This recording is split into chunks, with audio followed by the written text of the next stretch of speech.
وبرکاتہ الحمد للہ وکفا وسلام علی حبیبہ المصطفیٰ اما بعد فاعوذ باللہ من الشیطان الرجیم بسم اللہ الرحمن الرحیم ان اللہ وملائکتہ یصلون علی النبی یا ایہا الذین آمنوا صلوا علیہ وسلموا تسلیما اللہم صل علی سیدنا مولانا محمد معدن الجود والکرم وآلہ واصحابہ الکرام وابنہ الکریم وبارک وسلم صلاة دائمة سرمدا ابدا بحمدہ تعالی وبکرم مصطفیٰ صلی اللہ علیہ وسلم۔ آج کی شب میں قرآن عظیم کے 18 پارے مکمل ہو چکے ہیں۔ اللہ عز و جل بقیہ قرآن عظیم کو صحیح تجوید سے پڑھنے اور آپ سب کو صحیح سماعت کرنے کی توفیق عطا فرمائے۔ آج سورہ نور اور سورہ مومنون یعنی پہلے سورہ مومنون اور پھر سورہ نور کی مکمل تلاوت آپ نے سماعت کی ہے، پھر اخیر میں سورۃ الفرقان کا کچھ حصہ۔ سورۃ المومنون مومنوں کے نام سے ایک پوری سورہ ہے، جس کی شروعات ہی اللہ تعالیٰ یوں فرماتا ہے قد افلح المؤمنون، تحقیق کے بے شک ایمان والے کامیاب ہو گئے۔ اللہ فرما رہا ہے ایمان والے مومنون کامیاب ہیں۔ یہ پاسٹ کا صیغہ یہاں پر استعمال کیا گیا، ماضی کا صیغہ۔ قد افلح المؤمنون، مومنین کامیاب ہو چکے، ہوں گے نہیں، ہو چکے۔ اصل مسئلہ یہ ہے کہ ایمان جسے مل گیا وہ سب سے بڑی کامیابی ملی، اسی لیے کہ اسی پر نجات ہے اور اسی پر جنت بھی ہے۔ لیکن اللہ تعالیٰ نے پھر آگے بیان فرمایا کون سے مومنین کامیاب ہیں۔ صرف مومنین کامیاب ہیں تو لوگ ہم سے یہ سوال کرنے لگ جاتے ہیں کامیابی کا کیا مطلب ہے، آج تو ہم در در کی ٹھوکریں کھا رہے ہیں، ہمارے پاس تو کچھ نہیں ہے۔ لیکن اللہ تعالیٰ نے اس کے آگے مومنین کی صفات بیان فرمائی، کون سے مومنین کامیاب ہیں۔ الذین هم فی صلاتہم خاشعون، وہ مومن کامیاب ہیں جو اپنی نمازوں میں گڑ گڑاتے ہیں، اللہ کو یاد کرتے ہیں، یعنی خشوع کے ساتھ، دل کے حضوری کے ساتھ جو نماز پڑھتے ہیں۔ پہلی بات تو نماز ہی نہیں پڑھتے، دل کی حضوری بات کی بات ہے۔ جن مومنین کی کامیابی کے متعلق اللہ تعالیٰ نے فرمایا ہے وہ دل کی حضوری کے ساتھ نماز ادا کرنے والے ہیں، نمازوں میں گڑ گڑانے والے ہیں۔ والذین هم عن اللغو معرضون، اور وہ مومنین کامیاب ہیں جو فحش چیزوں سے محفوظ رہتے ہیں، فحش بدکاریوں سے، نہ وہ بری بات بولتے ہیں نہ برے کام کرتے ہیں، ان کی کامیابی کی اللہ ضمانت دے رہا ہے۔ اور جو چوری میں، ڈکیتی میں، زنا میں ملوث ہیں، ان کا کیا اس سے تعلق ہے کامیابی سے۔ والذین هم للزکاة فاعلون، اور جو زکوٰۃ مکمل طور پر دیتے ہیں وہ مومنین کامیاب ہیں۔ 5ویں نمبر پہ والذین هم لفروجہم حافظون، اور وہ مومنین کامیاب ہیں جو اپنی شرمگاہوں کی حفاظت کرتے ہیں۔ اللہ تبارک و تعالیٰ نے یہاں پر جن مومنین کی کیٹیگری بیان کی ہے اس میں اگر ہم فٹ بیٹھتے ہیں تو پھر سوال بھی کریں آپ کہ ہماری کامیابی کہاں ہے، اور نہیں ہے تو پھر اس کی اصلاح کریں۔ نمازوں میں کہیں کمی ہوگی، یا لغویات میں ہوں گے، یا زکوٰۃ میں کم ہوں گے، یا پھر جو ہے اپنی حفاظت میں کمی ہوگی، کہیں نہ کہیں کوئی کمی ہوگی، ورنہ رب تبارک و تعالیٰ کا وعدہ برحق ہے کہ اللہ تعالیٰ نے جب قرآن میں کوئی چیز فرمایا کہ وہ کامیاب ہے تو کامیاب ہو کے رہے گا۔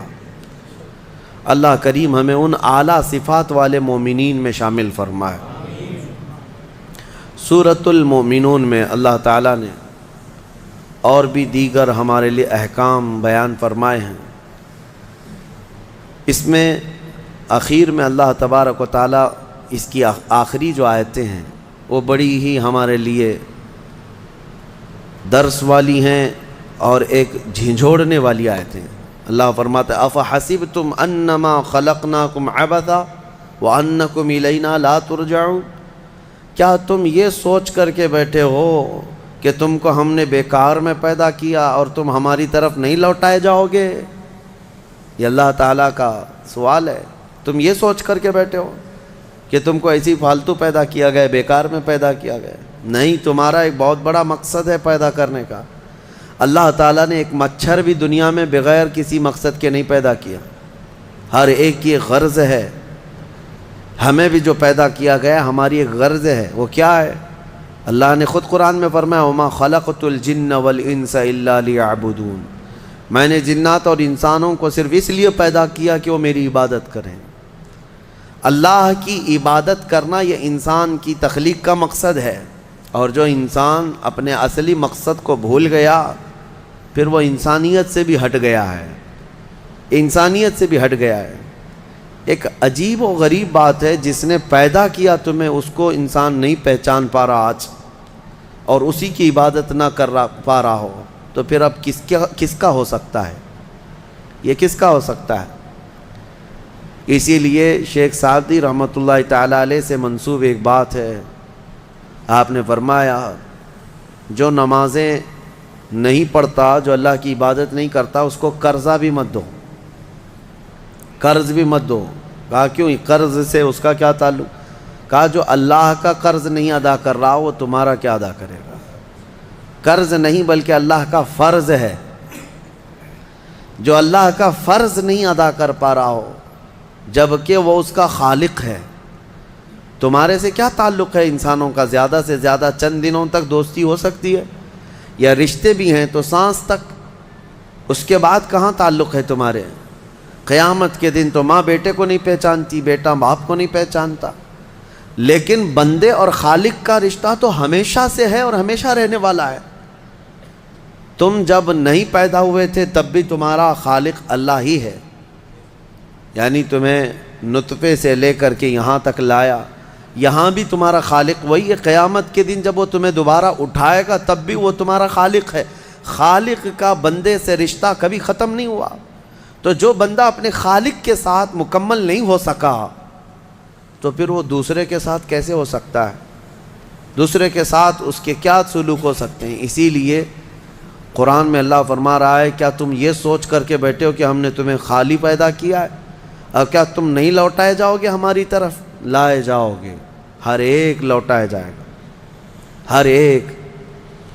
ابھی چند دنوں پہلے کی ایک بات ہے، ایک چھوٹا سا رسالہ، ایک لٹریچر جو گوتم بدھ کی عبادت کرتے ہیں ان لوگوں کی طرف سے تھا کہ دنیا کا ایک بہت اعلیٰ ذہن کا انسان تھا، اس نے بہترین تعلیمات دی تھی، تو اس پر کسی نے، ایک مسلمان نے نقطہ لگایا تھا اور ان سے بحث ہو رہی تھی جو بدھسٹ ہیں۔ وہ یہی کہہ رہے تھے کہ آپ بدھا کی جو عبادت کرتے ہیں کیوں کرتے ہیں؟ کہا کہ وہ مہان آدمی ہے، مہان انسان ہے، مہان آدمی تھا، بڑے اچھے اخلاق تھے، بڑی اچھی تعلیمات دنیا کو دی۔ تو پھر پوچھنے والے نے پوچھا کہ وہ کہاں ہیں؟ کہا وہ تو چلے گئے۔ کب؟ کہا برسوں ہو گئے، 2500 سال پہلے تو انتقال ہو گیا، مر گئے۔ کہا آئے تھے اور چلے گئے۔ تو پوچھنے والے نے پوچھا تو یہ تو بڑے کمال کی بات نہیں، پھر ان کو لایا کون تھا اور واپس دنیا سے لے کے کون گیا؟ اگر وہ سب سے مہان ہے تو آج ہوتا اور ہم بھی اس کے پیچھے چلتے۔ کہا کہ اب وہ پیدا ہوا اور پھر دنیا سے چلا گیا، ہم یہ پوچھ رہے ہیں کون ان کو دنیا میں لایا تھا اور کون دنیا سے لے کے گیا؟ وہ بیچارہ خاموش ہو گیا۔ اس نے کہا کوئی تو طاقت ہوگی۔ کہا وہی طاقت ہر ایک کو موت کے بعد لوٹائے گی۔ دنیا کا چاہے سب سے بڑی طاقت کا انسان بھی کیوں نہ ہو، اسے موت ہے اور وہ اللہ کی بارگاہ میں لوٹایا جائے گا۔ اسی کو اللہ تعالیٰ فرماتا ہے تم کیا سوچ کر کے بیٹھے ہو کہ تم ہماری طرف نہیں لوٹائے جاؤ گے؟ تم سب کو اللہ کی طرف لوٹ کر کے جانا ہے۔ اس دن کو یاد رکھو، اس دن کو یاد رکھو جب یہ ساری چیزیں دھری کی دھری رہ جائیں گی اور تم آخری سفر پر نکل چکے ہوں گے۔ اور عجیب و غریب حالت میں ہم جاتے ہیں۔ میرے عزیزو، یہ سارے ہمارے کپڑے، ہماری جائیدادیں، ہماری سواریاں، ہماری گاڑیاں سب رہ جاتی ہیں۔ آج تک آپ نے دیکھا کہ کوئی آدمی جنازے کی بجائے مرسیڈیز میں قبر میں جا رہا ہو؟ نہیں، وہ بھی چار کندھوں پر بوجھ بن کر کے ہی جا رہا ہے۔ بڑی اعلیٰ قسم کی سواریاں وہ وہیں رہ جاتی ہیں، بڑے عمدہ لباس یہیں رہ جاتے ہیں۔ آخری سفر کا ایک مخصوص لباس ہے، ایک مخصوص انداز ہے، اور ایک مخصوص طریقے سے لے جا کر کے قبر کے حوالے کر کے آ جاتے ہیں۔ اور اسی کو فرمایا گیا ہے کہ جس کو یہ اپنا آخری سفر یاد ہوگا، اسے یہ بھی یاد ہوگا کہ میں یہاں کیوں آیا ہوں۔ کبھی آج تک آپ نے اپنے اندر جھانک کر کے پوچھا، کبھی سوچا زندگی میں کبھی ایسا وقت آیا کہ ابھی جیسے مثال کے طور پر مسجد میں آ کر بیٹھے، ابھی میں آپ سے پوچھوں پکڑ کر کے کیوں آیا ہوں یہاں پہ مسجد میں، فوراً آپ جواب دیں گے عبادت کے لیے آیا ہوں۔ مسجد کائے کے لیے ہے؟ عشاء کا وقت ہو رہا تھا، نماز پڑھنے کے لیے آیا، یا محفل چل رہی تھی محفل میں آ گیا۔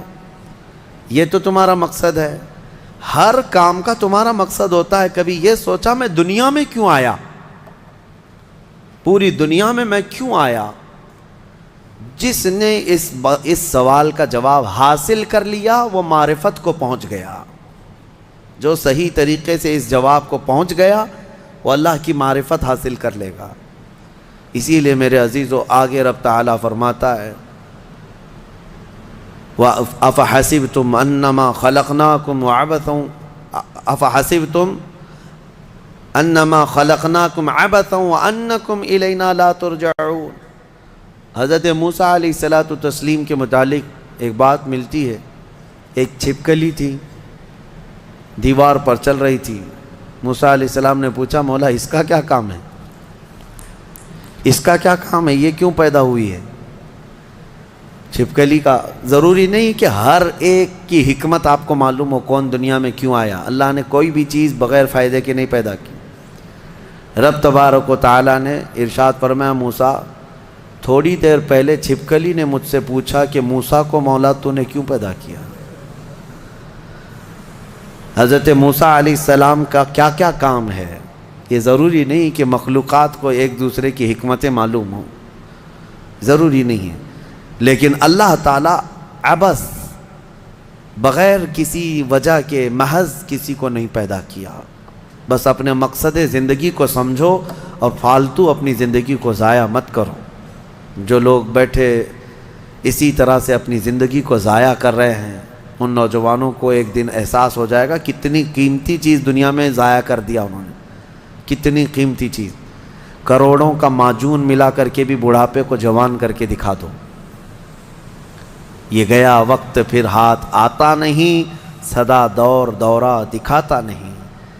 آپ جس طرح سے تیزی سے اس دنیا کو کاٹتے ہوئے جا رہے ہیں، میاں ہم تو منٹ منٹ گن رہے ہیں۔ آج دیکھیں ہم 15 تراویح پڑھ چکے ہیں الحمدللہ، ابھی تو ہم چاند کے انتظار میں تھے۔ یوں ہی وقت آئے گا، اللہ آپ کو سلامت رکھے، ہماری زندگی کا بھروسہ نہیں، اگلا رمضان بھی پھر آپ بیٹھیں گے۔ بہت تیزی سے آپ کی زندگیاں گزرتی جا رہی ہیں، اور اچانک ایک دن اعلان ہو جائے گا فلاں کا بیٹا انتقال کر چکا، جنازے میں حاضر ہو جاؤ۔ یہی زندگی ہے۔ اسی لیے عبث اپنی زندگی کو ضائع نہ کریں۔ جو زندگی کے لمحات ہیں ان میں کچھ نہ کچھ انویسٹ کر دو تاکہ قیامت کے دن شرمندہ ہونا نہ پڑے، ذلیل ہونا نہ پڑے، رسوا ہونا نہ پڑے۔ بہرحال دوسری سورہ ہم نے جو تلاوت کی ہے سورۃ النور، سورہ نور ہے۔ اس میں احکام بہت سارے آئے ہیں۔ اس کی شروعات جو ہے وہی بہت ایک سخت ترین گناہ اسلام میں اس کی مذمت میں آئی، زنا۔ اللہ نے قرآن میں جگہ جگہ فرمایا وَلَا تَقْرَبُوا الزِّنَا إِنَّهُ كَانَ فَاحِشَةً وَسَاءَ سَبِيلًا، زنا کے قریب بھی مت جانا۔ اللہ فرماتا ہے بے شک وہ سب سے بری چیز ہے اور سب سے برا راستہ ہے۔ نبی کریم صلی اللہ علیہ وسلم نے فرمایا کہ جب مومن کوئی مسلمان زنا کر رہا ہو تو ایمان کی حالت میں وہ زنا کر ہی نہیں سکتا۔ یہ بات یاد رکھ لو آپ، ایمان کی حالت میں کوئی زنا نہیں کر سکتا۔ فرمایا گیا جب زنا کر رہا ہو تو اس کا ایمان اٹھا لیا جاتا ہے، ایمان اس کے ساتھ نہیں ہوتا، ایمان اٹھا لیا جاتا ہے۔ ایمان اور زنا جمع ہو ہی نہیں سکتے ایک انسان کے اندر۔ یہ بہت سخت وعید ہے میرے آقا صلی اللہ علیہ وسلم کی حدیث پاک میں۔ ایمان کی حالت میں زنا نہیں ہوتا، اور جب زنا کر رہا ہوتا ہے تو ایمان نکال لیا جاتا ہے، وہ معلق ہوتا ہے، آسمانوں پر لٹکا ہوتا ہے۔ اس زنا کے حالت میں اس کے ساتھ ایمان نہیں ہوتا۔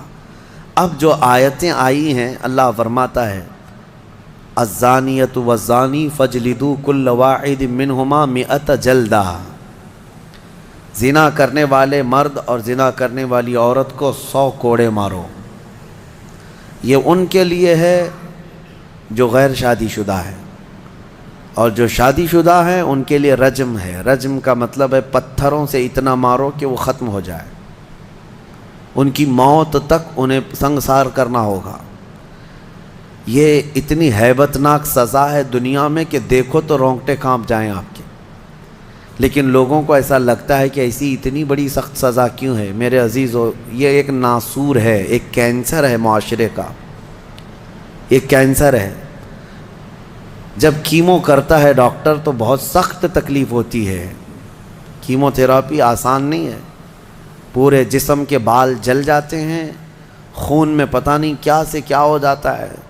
کیوں؟ ایک پھوڑی کہیں پر کینسر کی آئی ہوتی ہے، اس کو ختم کرنے کے لیے پتہ نہیں 10 12 کیمو دیے جاتے ہیں۔ زنا جو ہے پورے معاشرے کا ناسور ہے، کینسر ہے، اور اگر اس پھوڑی کو نہیں ختم کیا گیا تو ہر ایک کے ہاں یہی چیز، یہی پھوڑی ہوگی، یہ وائرس کی طرح پھیلے گا۔ اور اسلام نے یہ سب سے بڑی سزا رکھی ہے، زنا میں سب سے بڑی سزا ہے۔ آج دنیا یہ مطالبہ کر رہی ہے کہ ریپسٹ کو اسلامی سزا دی جائے۔ کیوں؟ ان کی بیٹیوں کا جب ریپ ہو جائے تو وہ چلاتے ہیں۔ اسلام وہ ہے جو ہر ایک کی بیٹی کو بیٹی کا ہی درجہ دیتا ہے، ایک عظیم خاتون کا ہی درجہ دیتا ہے۔ زنا چاہے بالجبر ہو بالرضا ہو، دونوں زنا ہے، یعنی زور زبردستی کیا ہوا زنا ہی ہے، خوشی سے کیا ہوا اور بڑا گناہ ہے، اور بڑا گناہ ہے، اس میں اور زیادہ ہلاکت ہے۔ اس کے متعلق حدیث پاک میں ہے زانی کے لیے 15 عذابات ہیں، 15 عذاب ہیں۔ 5 دنیا میں دیے جائیں گے، 5 قبر میں دیے جائیں گے، اور 5 قیامت کے دن دیے جائیں گے۔ یہ 15 عذابات وہ جھیلتا رہے گا زانی، 5 دنیا میں، 5 قبر میں، اور 5 قیامت کے دن۔ جو سب سے بڑا عذاب ہے اس کے لیے، میں نے جو سمجھا، یہ 15 کی میں اگر تفصیل بیان کروں تو بہت لمبا ٹائم جائے گا۔ یہ 15 عذابات کیا کیا ہیں؟ دنیا میں جیسے اس کے رزق کی برکت ختم ہوگی، اس کے چہرے کی رونق اٹھا لی جائے گی، اور جو 5 عذابات اس کے دنیا میں ہونے والے ہیں، اس طرح سے 15 عذابات میں جو سب سے بڑا عذاب میں نے جو سمجھا وہ یہ ہے کہ قیامت کے دن رب تعالیٰ اس کی طرف نظر بھی نہیں فرمائے گا۔ یہ سب سے بڑا عذاب نہیں ہے تو اور کیا ہے؟ اور نبی پاک صلی اللہ تعالیٰ علیہ وسلم کی بہت ساری حدیثیں ہیں کہ اللہ تعالیٰ اس کو نہ عرش کا سایہ عطا فرمائے گا اور نہ اس کی طرف نظر فرمائے گا، بلکہ یہ فرمایا کہ جنت 500 سال کی مسافت سے اس کی خوشبو آ رہی ہوگی، لیکن زانی وہ خوشبو بھی نہیں سونگھ سکے گا۔ بڑی سخت سزا ہے۔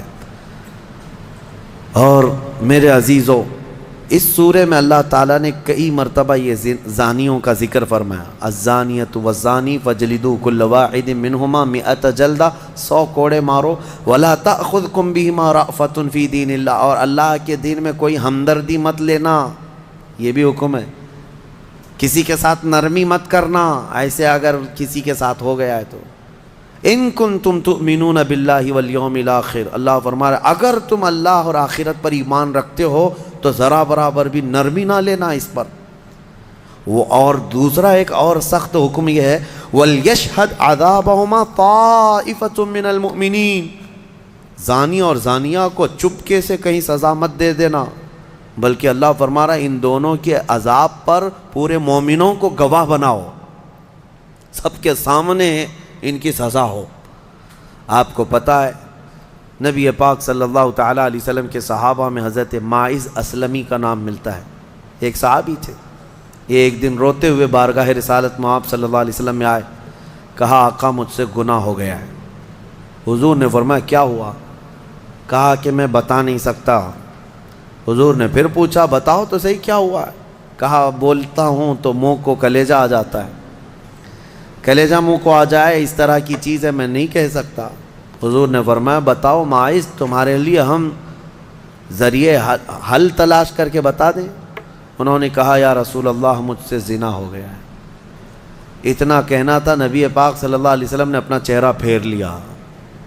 صحابی ہیں حضور کے، خطا ہو گئی میرے آقا لیکن آیا ہوں آپ کے دربار میں۔ جب حضور نے اپنا چہرہ پھیر لیا اب بچا کیا تھا؟ اب وہ رونے گڑ گڑانے لگے، قدموں میں گر گئے، اتنا روتے رہے اتنا روتے رہے۔ اسی کو شاید امام اہل سنت فاضل بریلوی نے ترجمانی میں اشعار میں یوں کہا ہے یا رسول اللہ تجھ سے جو منہ چھپاؤں تو کروں کس کے سامنے، کیا اور کسی سے توقع نظر کی ہے؟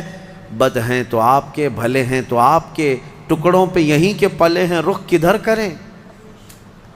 نبی پاک صلی اللہ تعالیٰ علیہ وسلم نے پھر ان کو اٹھایا اور پوچھا بتاؤ ہوش میں ہو، ہوش و حواس میں کہہ رہے ہو؟ حضور نے جب پوچھا کہا ہاں میں ہوش و حواس میں کہہ رہا ہوں۔ کہا تمہیں کوئی بیماری، کوئی غشی، کوئی نشہ تو نہیں؟ کہا نہیں میں ہوش و حواس میں کہہ رہا ہوں۔ 3 مرتبہ جب پوچھا تو انہوں نے اقرار کیا۔ صحابہ سے میرے آقا نے فرمایا دیکھو ماعز اقراری مجرم ہے، اسلام میں سزا ہے، یہ شادی شدہ ہے، لے جاؤ اس کو سنسار کر دو، سنسار کرو۔ خود میرے آقا صلی اللہ علیہ وسلم سزا میں تو نہیں گئے، صحابہ کے حوالے کر دیا۔ اب وہ مدینے میں ایک پہاڑی ہے جبل انم، وہاں پر لے جایا گیا اور پہاڑ کے اوپر سے ماعز اسلمی کو ڈھکیل دیا گیا۔ وہ لڑکتے ہوئے نیچے آئے، تھوڑا سا بہت اونچی پہاڑی نہیں ہے، وہ چھوٹی پہاڑی ہے۔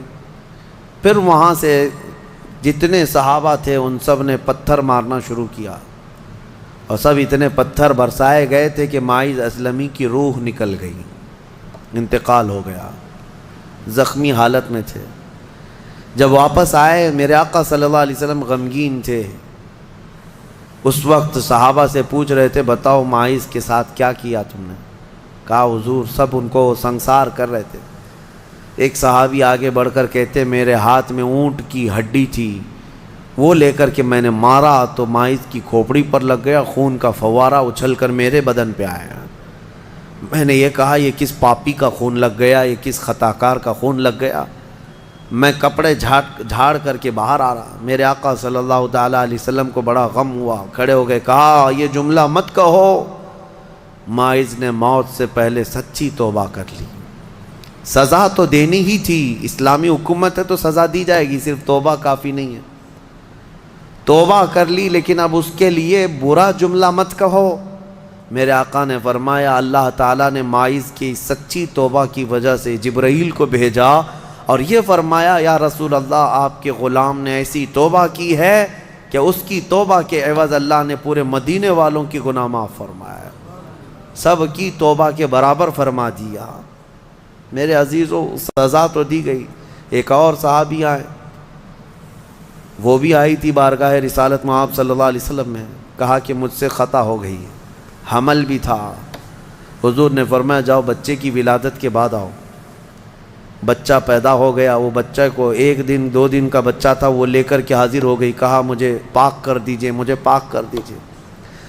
ان صحابہ کو یہ ڈر تھا کہ قیامت کی سزا بہت سخت ہے، دنیا ہی میں لے لو بہتر ہے، بہت عظیم ہے سزا جو قیامت کے متعلق فرمایا گیا۔ وہاں تو ہلکی سزا یہ ہے زنا پر کہ فرشتے لوہے کی سلاخ جو ہوتے ہیں وہ گرما کر کے ان کی شرمگاہوں پر مار رہے ہوں گے، اور ان کی شرمگاہوں سے جو پیپ نکل رہا ہوگا محشر کے دن، فرمایا کہ ان کی بدبو سے پورے محشر والے کانپ رہے ہوں گے۔ زانیوں کی جو ہلکی سزا ہے، پھر جہنم کی سزا کا تو کیا شمار ہی نہیں۔ لیکن یہ صحابیہ آئیں، کہا کہ حضور نے فرمایا بچہ ہونے کے بعد اور بچہ لے کر کے پھر آئی. حضور نے فرمایا ابھی تو پیدا ہوا بچہ، اس کا حق ہے، اس کو جاؤ دودھ پلا کے آؤ. حضور پاک صلی اللہ علیہ وسلم کے پاس سے وہ گئیں، 2 سال تک دودھ پلایا، اور پھر جب بچہ تھوڑا بہت چلنے پھرنے لگ گیا، غلط صحیح کو پہچاننے لگ گیا، تو آئی حضور کی بارگاہ میں، کہا یا رسول اللہ اب میرا بچہ میرے بغیر رہ سکتا ہے، یہ صحیح غلط کو پہچاننے لگ گیا، اب دودھ بھی چھوڑ چکا ہے، مجھے پاک کی کریں. وہ کیسی خواتین تھیں اس وقت بھی، چاہتے تو بہانے بنا لیتے، میں نے کیا ہی نہیں، خود اقرار کر کے انہیں پاک ہونا ہے. اللہ کی بارگاہ میں یہ عیب اور یہ دھبا لے کر نہیں جانا چاہتا. پھر ان کے سنسار کا بھی حکم دیا گیا، اس خاتون پر بھی سنساری ہوئی، یہاں تک کہ ان کی موت واقع ہو گئی. میرے عزیز و اسلام میں بڑی عظیم سزائیں ہیں. صرف میں یہ دنیاوی سزا آپ کو سنا رہا ہوں، اس سے گیس کر سکتا ہے آدمی دنیا میں جو ہائیسٹ سزا ہے اسلام میں وہ زنا پر ہے، لیکن یہ بھی کہا گیا ہے کہ یہ صرف اور صرف 100 میں سے 99 حصہ بھی اس کا یہاں سزا نہیں دی جا رہی، باقی 99 درجے زیادہ حشر کے دن اس کی سزا ہے. اگر وہ توبہ کے بغیر مر گیا، اگر وہ پاک ہوئے بغیر مر گیا، اس سے 100 گنا 99 گنا زیادہ جو یہاں دنیا میں سزا دی جا رہی، اس کا 99 درجے زیادہ حشر کے دن وہ سزا پائے گا. اسی لیے وہ دن یاد کر کے ہی جان پگھل جاتی ہے، جسم تھر تھر کانپنے لگتا ہے. وہ قیامت کا منظر، اللہ کریم ہمیں ان تمام برے فواحشات سے محفوظ فرمائے. اس سورہ میں اللہ تعالیٰ نے فرمایا یا ایھا الذین آمنوا لا تدخلوا بیوتا غیر بیوتکم حتی تستأنسوا وتسلموا علی اہلہا. اے ایمان والو، دوسروں کے گھروں میں ڈائریکٹ ایسے داخل مت ہو جاؤ جب تک کہ تم سلام نہ کر لو، یہ تمہارے لیے بہتر ہے. گھر میں جانے کے آداب میرا مولا سکھا رہا ہے، ڈائریکٹ گھس نہ جانا کسی کے گھر میں، سلام کرو پہلے اور آگے پوچھ رہے ہیں، آگے کی باتیں بتاتا ہوں. دروازے پر کھڑے ہو کر کے دستک دو، 3 مرتبہ دستک دینا ہے. اگر 3 بار میں بھی جواب نہیں آیا تو فرمایا گیا واپس پلٹ جاؤ، اس کے پیچھے نہ لگ جاؤ. وَإِن قِيلَ لَكُمُ ارْجِعُوا فَارْجِعُوا، اگر کہہ دیا جائے کہ لوٹ جاؤ تو لوٹ جاؤ. اور لوٹ جانے کے لیے کچھ جگہ پر کہا جاتا ہے اور کچھ جگہ اشارے مل جاتے ہیں. جواب نہیں آ رہا ہے گھر کے اندر سے تو وہاں سے نکل جانا چاہیے. آگے آیت میں ہے لیس علیکم جناح ان تدخلوا بیوتا غیر مسکونۃ فیہا ومتاع لکم. ہاں، ایسا کوئی گھر ہے جس میں کوئی رہتا ہی نہیں ہے تو اس گھر میں ایسی بغیر کسی کو سلام کیے ایسی داخل ہو گئے تو اللہ فرما رہا ہے کوئی گناہ نہیں ہے. تمہارا سامان رکھا ہوا ہے کسی گھر میں لیکن رہنے والے کوئی نہیں ہے. یہاں پر یہ احکام متفرع ہوتے ہیں. تمہارا ہی گھر ہے، تم نے کسی کو کرائے سے دے رکھا ہے، تب بھی تمہیں اس گھر میں جانے کی اجازت نہیں جب تک کہ کرایہ دار رہ رہے ہیں. باہر سے سلام کرو، اور سلام کرنے کے اہل نہیں ہیں تو دستک دو. ضروری نہیں ہے کہ صرف سلام کے ذریعے ہی سے لوگوں کو پہچانا جائے. سلام کے اگر اہل نہیں ہیں وہ لوگ جو رہ رہے ہیں تو دستک دو، اس لیے کہ کون کس حالت میں بیٹھا ہوا ہے یا بیٹھی ہوئے تمہیں اندازہ نہیں. یہاں تک کہ حکم یہ ہے کہ دروازے پر دستک دے کر کے دروازے کے بالکل سامنے کھڑا ہونا بھی یہ درست نہیں، بلکہ فرمایا گیا دائیں جانب ہو جاؤ یا بائیں جانب ہو جاؤ، اس لیے کہ اگر کوئی خاتون دروازہ کھولے تو تمہارا آمنا سامنا نہ ہو جائے. یہ اسلام ہے. اور آگے اس کے فوراً آیت آتی ہے اے محبوب آپ فرما دیں مومنین سے یغضوا من ابصارہم ویحفظوا فروجہم، اپنی آنکھیں نیچی رکھیں، اپنی شرمگاہوں کی حفاظت کریں. زنا کی ابتدا آنکھوں سے شروع ہوتی ہے، آنکھوں سے ہوتی ہے، اور اللہ تعالیٰ نے وہیں پر بند باندھ دیا. نہ تمہاری آنکھیں بہکیں نہ تمہارے باقی کے اعضاء بہکیں. تم اپنی آنکھوں کی حفاظت کرو. نہ دیکھا ہوتا تو جسم کے اندر جذبات نہیں آتے، جسم کے اندر یہ خواہشات نہیں آتے، یہ فواحشات نہیں آتے. اسی لیے فرمایا گیا النظرۃ سہم من سہام الشیطان، نظر جو ہے شیطان کے تیروں میں سے ایک تیر ہے. چاہے عورت تمہیں دیکھ رہی ہو یا تم عورت کو دیکھ رہے ہو، یہ نظر جو ہے شیطان کا تیر ہے. عورتوں کو ہم پردے کیا حکم کیوں کہتے ہیں؟ اس لیے کہ بہتوں کی نظروں میں زہر ہوتا ہے، اور جیسے ہی وہ نظر ڈالتے ہیں ان کے جسم پر آ کر کے وہ نظر تیر لگتا ہے، عورت کے اندر وہ بری نظر کے اثرات پیدا ہو کر کے بری خواہشات پیدا ہو جاتے ہیں۔ اسی لیے عورتوں کو کہا گیا کہ وہ اپنی حفاظت کریں، پردے میں رہیں۔ مرد حضرات کے لیے بھی حکم ہے کہ وہ اپنی آنکھیں نیچی رکھیں۔ تم نے اگر آنکھوں کو آوارہ چھوڑ دیا تو یہ آنکھیں تمہیں زنا تک لے جائیں گی۔ یہاں نظروں کی حفاظت بہت ضروری ہے، بہت ضروری ہے میرے عزیزو۔ یہاں تک کہ حدیث پاک میں ہے، اگر کسی نے کسی کے گھر میں نظر ڈالی اور گھر والے کو یہ برا لگا تو گھر والے کو اجازت ہے کہ وہ پتھر اٹھائے اور اس کی آنکھ پھوڑ دے، اللہ اس سے مواخذہ نہیں فرمائے گا۔ کتنی بڑی بات ہے، کتنی بڑی بات ہے۔ اگر گھر والے نے آنکھ پھوڑ دیا تو اللہ اس کا مواخذہ نہیں فرمائے گا۔ کیوں؟ گھروں کی عزت کے لیے اللہ تعالیٰ نے اتنے سخت طریقے سے قوانین بنائے۔ اسلام جو ہے سوسائٹی چاہتا ہے، یہ نہیں ہے کہ یہ یورپ امریکہ کی طرح عیاشی، کوئی کسی کے ساتھ کوئی کسی کے ساتھ، کون کس کا بچہ ہے کون کس کا باپ ہے پتہ ہی نہیں۔ اسلام میں نسب اور نسل کا بہت زیادہ اہتمام ہے، بہت زیادہ اہتمام ہے۔ جن 5 چیزوں کی حفاظت فرض ہے ہر مسلمان پر، اس میں نسب کی حفاظت بھی فرض ہے۔ سب سے پہلی چیز جو مسلمان پر فرض ہے وہ جان کی حفاظت ہے، اور ان 5 چیزوں کو پھر کبھی میں عرض کروں گا، 5 چیزوں کی حفاظت ہر مسلمان پر فرض ہے۔ اس میں جان کی حفاظت، اپنی عزت کی حفاظت اور اپنے نسب کی حفاظت فرض ہے۔ اپنے نسب کی حفاظت یہ نہیں ہے، یہی تو معاملات ہیں۔ کسی عورت کو آپ نے طلاق دے دیا، تمہاری عورت تو نہیں ہے، عدت کے کیا معاملات ہیں؟ یہ عدت کیوں رکھی گئی؟ ارے ادھر طلاق دی ہے، دوسرے دن وہ کسی اور سے نکاح کر لیتی؟ نہیں نا، عورت کے 3 حیض آنے تک انتظار کرو، دوسرے آدمی کو نکاح کرنا ہے۔ کیوں؟ اس لیے کہ پہلے آدمی کا اگر ذرا برابر بھی نطفہ باقی رہ گیا طلاق کے وقت، تو پھر اس عورت سے دوسرا مرد نکاح کر لیا تو پھر 2 مردوں کا نطفہ ایک عورت کے اندر جائے گا تو نسب میں خلط ملط ہو جائے گا، کس کا بچہ ہے پتہ نہیں چلے گا۔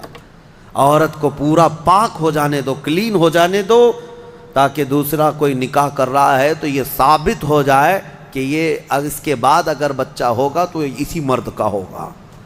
سائنس بھی اس بات کو تسلیم کرتی ہے کہ اگر پہلے مرد کا کوئی نطفہ یا کوئی ذرہ بھی باقی رہ گیا ہے تو عورت کو اگر 3 حیض کنٹینیو آ گئے ہیں تو سمجھ لو کہ اس کے اندر کوئی نطفہ باقی نہیں رہا، صاف ہو چکی عورت۔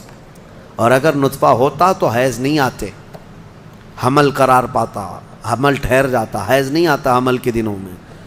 یہ اسلام ہے جو نسب کی حفاظت کر رہا ہے۔ اسی لیے نظروں کی حفاظت کرو اور اپنی شرمگاہوں کی حفاظت کرو۔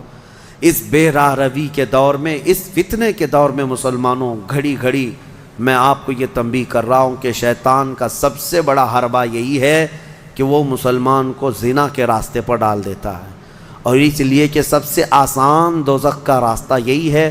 ہر مرد اور ہر عورت کے اندر خواہشات ہیں، ہر مرد ہر عورت کے اندر نفس ہے، اور وہ اس کام میں آسانی سے آ جاتا ہے۔ میں سمجھتا ہوں پوری دنیا میں الحمدللہ سب سے زیادہ زنا پر کنٹرول اگر کوئی کرتا ہے تو میرے مصطفیٰ کا غلام ہی ہو سکتا ہے مسلمانوں کے اندر، الحمدللہ۔ ہاں، جو بے راہ رو ہو چکے ہیں، جو بھٹک چکے ہیں راستہ، اور جن کو اپنے نبی پاک سے کوئی واسطہ ہی نہیں، میرا ان سے کوئی کلام بھی نہیں، میرا ان سے کوئی خطاب بھی نہیں، میں سمجھتا ہوں دنیا میں، ارے وہ کرسچین جو میری کی قسم کھاتے ہیں اور پتہ نہیں کرسمس میں کتنی میریوں کی عزت لوٹ لیتے ہیں۔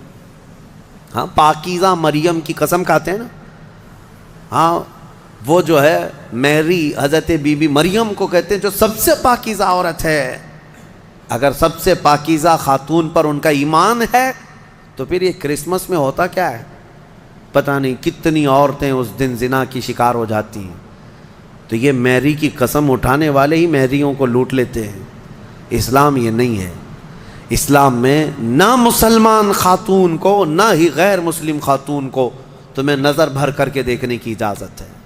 ہاں، اگر کوئی بھٹک گیا ہے تو اسلامی حکم پر نہیں چل رہا ہے، لیکن اگر اسلام پر چل رہا ہے تو میں دعوے کے ساتھ کہہ سکتا ہوں، دعوے کے ساتھ پوری دنیا میں اس مرض پر سب سے بہترین کنٹرولنگ کا راستہ کسی کا ہے تو وہ محمد رسول اللہ کا ہے، میرے آقا صلی اللہ علیہ وسلم۔ میرے عزیزو، اس سے بچنے کے لیے ہی تو میرے آقا نے فرمایا کہ شادی کر لو، نکاح کر لو، نکاح کو آسان بناؤ تاکہ زنا کرنا مشکل ہو جائے۔ اور میں نے اس سے قبل بھی کہا تھا کہ جوان ہو جائے کوئی لڑکی تو اسے جلد سے جلد نکاح کر کے دے دو، اور اگر کوئی جوان لڑکا ہے خواہش ہے نکاح کی تو اس کے لیے زیادہ دیر انتظار نہ کرو۔ اگر گناہ میں پڑنے کا اندیشہ ہے، نکاح کیا ہے؟ سنت ہے نا میرے مصطفیٰ کی، النکاح من سنتی، حدیث پڑھ سنتے ہوں گے آپ خطبہ نکاح میں بھی، حضور نے فرمایا نکاح میری سنت ہے، یہی سنا نا آپ نے۔ لیکن شریعت کا حکم یہ ہے کہ وہ مرد جس کو گناہوں میں پڑنے کا اندیشہ ہے اس کے لیے نکاح سنت نہیں، نکاح فرض ہے۔ اب جتنی تاخیر کرے گا اتنا اس پر گناہ بڑھتا جائے گا، اس لیے فضول اور بے حیائی کے کاموں میں پڑنے سے تو بہتر ہے کہ حلال راستے پر چلا جائے۔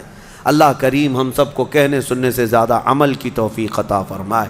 اس سورہ نور میں جو ایک بہت بڑا عظیم واقعہ تھا اس کو میں کہہ نہ پایا، سیدہ ام المومنین طیبہ طاہرہ عائشہ صدیقہ رضی اللہ تعالیٰ عنہ میرے آقا کی رفیقہ حیات، بلکہ وہ محبوبہ رسول تھیں، ان پر ایک الزام لگایا تھا منافقین نے، اس کا دفاع کیا میرا مولا اور آیت نازل فرمایا شان عائشہ میں، صدیقہ طاہرہ کی شان میں آیت نازل ہوئی۔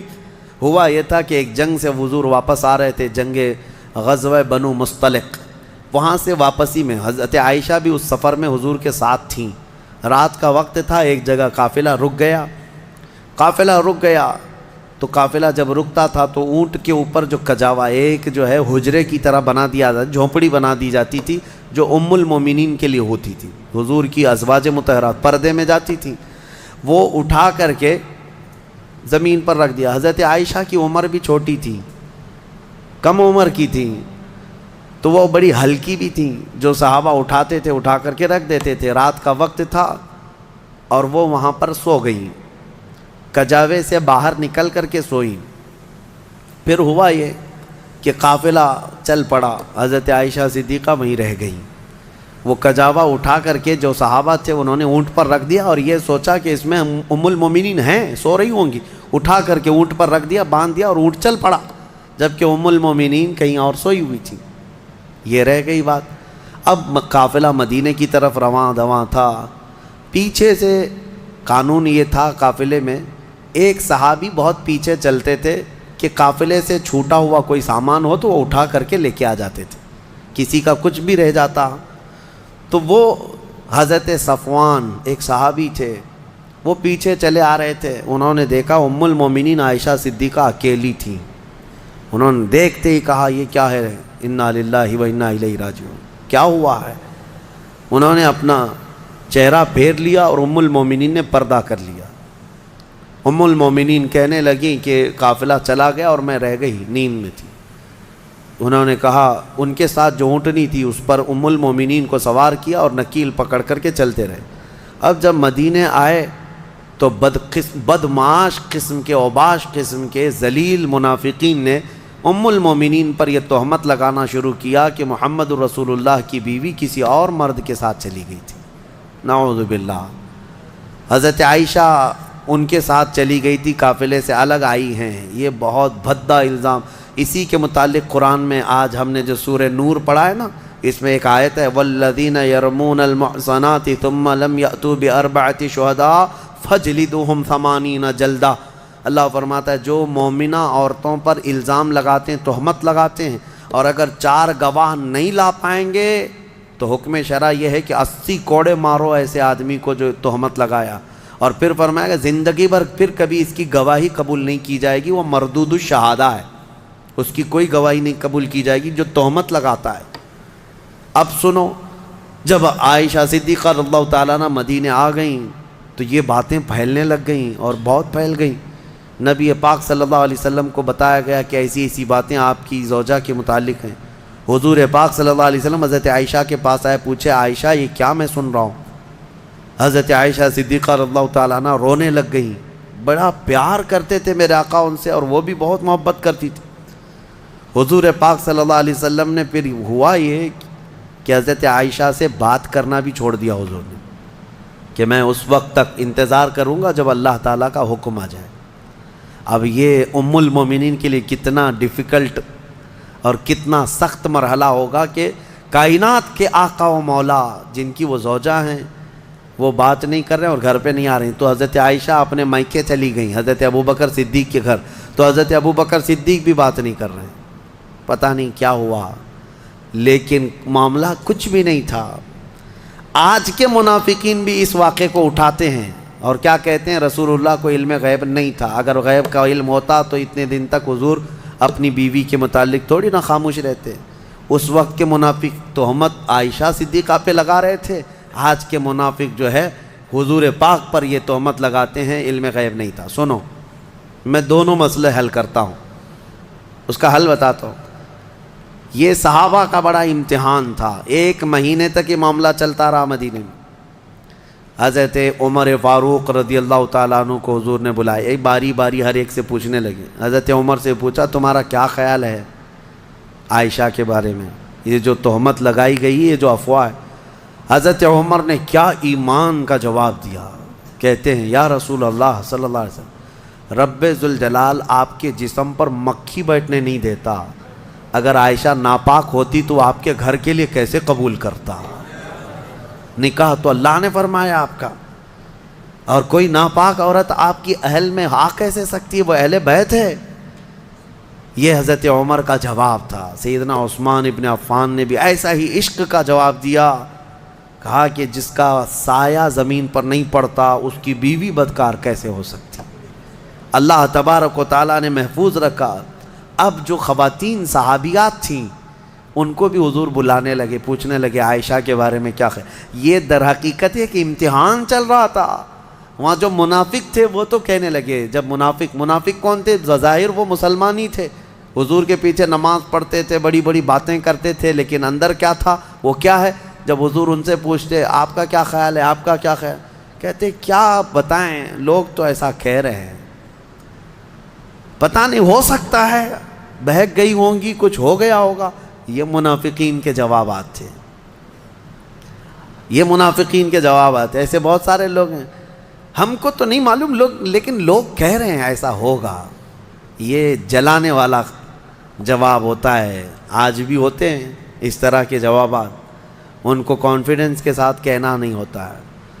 اب جو خواتین تھیں ان سے پوچھا گیا تو وہ تو کہنے لگی یا رسول اللہ صلی اللہ علیہ وسلم، عائشہ اتنی چھوٹی ہے کہ وہ آٹا گوندتے گوندتے سو جاتی ہے، روٹی کب پکتی ہے اسے پتہ نہیں ہوتی، تو یہ اونگ آ گئی ہوگی، سو گئی ہوگی، اور اس کا میلان کبھی کسی مرد کی طرف ہم نے نہیں دیکھا۔ کھیلنے والی خاتون ہے حضرت عائشہ۔ نبی پاک صلی اللہ تعالیٰ علیہ وسلم نے یہ سب سے پوچھا، اس کے بعد مہینہ بھر گزرنے کو تھا، آیتیں نازل ہو گئی۔ سورہ نور میں اللہ تعالیٰ نے پوری برات ظاہر فرمائی، ارشاد فرمایا بے شک وہ لوگ جو الزام لگاتے ہیں بغیر کسی سبب کے وہ بڑے ظالم ہیں۔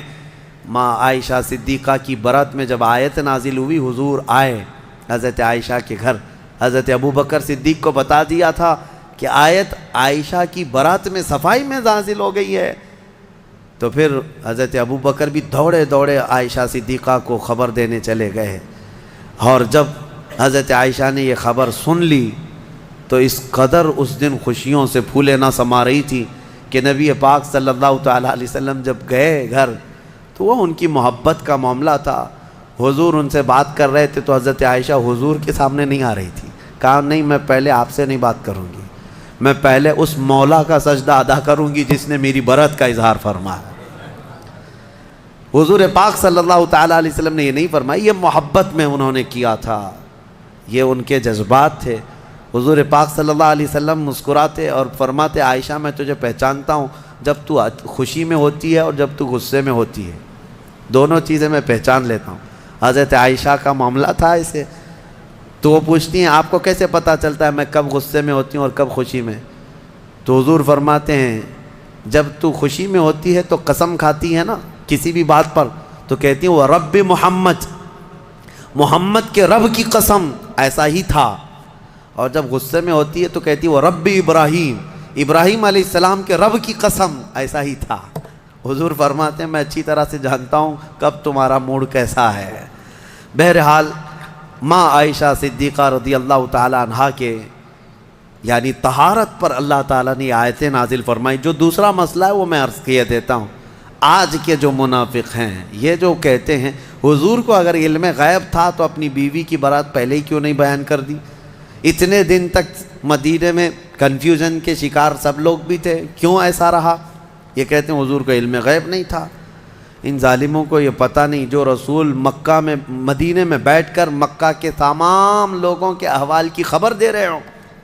لیکن کچھ معاملات ہوتے ہیں، کچھ معاملات ہوتے ہیں، امتحانات یوں ہی نہیں لیے جاتے۔ اگر آپ کے پاس سوال پرچہ آ گیا ایگزام میں اور بنایا کس نے ہے؟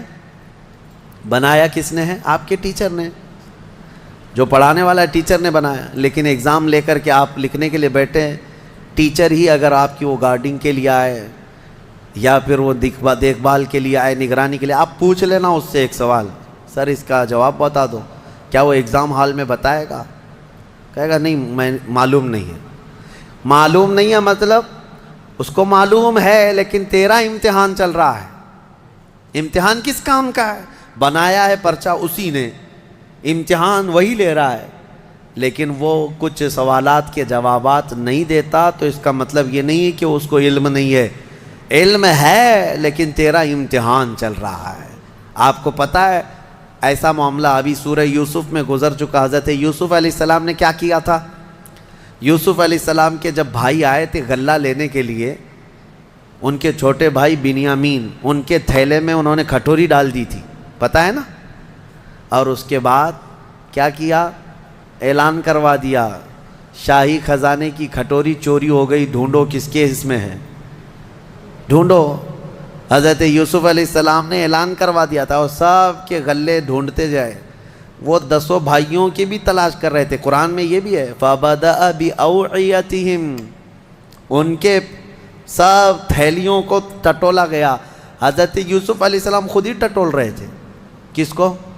10 بھائیوں کے تھیلوں کو ٹٹول کر کے دیکھ رہے تھے، اس میں ہے اس میں ہے، اور ڈالا کس کے تھیلے میں تھا؟ چھوٹے بھائی کے تھیلے میں ڈالا تھا۔ یہ 10 کو کیوں ٹٹول رہے تھے؟ کیا یہ بھی تم الزام لگاؤ گے کہ یوسف علیہ السلام کو معلوم نہیں تھا کون سے تھیلے میں؟ معلوم سب تھا۔ وہاں ایک مصلحت تھی کہ اللہ نے حضرت یوسف کو ایسا کرنے کا حکم دیا تھا۔ قرآن میں اللہ فرمایا کذالک کدنا لیوسف، ہم نے یوسف کو اس طرح کی ہدایت دی تھی کہ وہ ایسا کریں۔ تو وہاں حضرت یوسف علیہ السلام کے بارے میں یہ مانتے ہو اللہ نے ان کو ایسا کرنے کا حکم دیا تھا، تو پھر یہ غزوہ بنی مستلق کے بعد والے واقعے میں، ام المومنین کے واقعے میں یہ کیوں نہیں تسلیم کرتے کہ میرے آقا کو 1 مہینے تک اللہ نے خود ہی یہ فرمایا تھا کہ محبوب آپ کے سارے آس پاس آنے والوں کا امتحان ہو جائے، جو ایمان والا ہو ان حالات میں بھی میرے مصطفیٰ کی بڑائی بیان کرے گا، اور جو منافق ہے وہ چن چن کر کے برائیاں پیدا کرنے کی کوشش کرے گا۔ بہرحال ایسے حالات میں ایمان پتہ چل جاتا ہے۔ اللہ ہمیں ہر مصیبت کے وقت میرے آقا کے قدموں میں گردن نچھاور کرنے کی توفیق عطا فرمائے۔ ہم جب زندہ رہیں، خوشیوں میں ہوں یا غموں میں ہوں، بس میرے مصطفیٰ کریم کے سچے غلاموں میں مولا ہمارا شمار فرمائے۔ میں یہی عرض کرتا ہوں، ہر تکلیف، ہر ستم گوارا ہے، یا رسول اللہ بس تم کہہ دو کہ تو ہمارا ہے۔ وآخر دعوانا الحمدللہ رب العالمین۔